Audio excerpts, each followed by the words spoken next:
హనుమన్ పంచముఖి అవతారం ఎత్తకపోయి ఉంటే రాముడు లక్ష్మణుడు బతికి ఉండేవారు కాదు. లంక యుద్ధం జరుగుతున్న సమయంలో ఒక రాత్రి భయంకరమైన కుట్ర జరిగింది. రావణుడి పాతాళలోకమిత్రుడైన అహిరావణ మాయతో శిబిరంలోకి రావాలని నిర్ణయించాడు. కాని శిబిరం ద్వారం దగ్గర కాపలా కాస్తున్న హనుమన్ చాలా జాగ్రత్తగా ఉన్నాడు.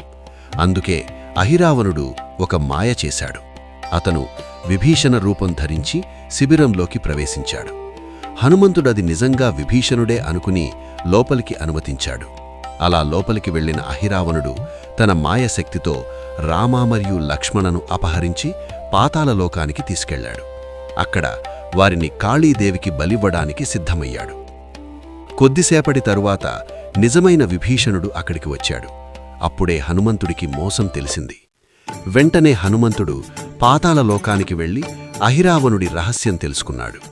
అతను చనిపోవాలంటే 5 దిశల్లో వెలిగే 5 దీపాలు ఒకేసారి ఆరిపోవాలి. అప్పుడు హనుమాన్ పంచముఖి అవతారం తీసుకున్నాడు. హనుమాన్ నరసింహ, గరుడ, వరాహ, హయగ్రీవ రూపాలతో 5 దిశల్లో ఒకేసారి ఊపిరి ఊది ఆ 5 దీపాలను ఆర్పేశాడు. వెంటనే అహిరావణుడి శక్తి నశించి హనుమంతుడు అతన్ని సంహరించాడు.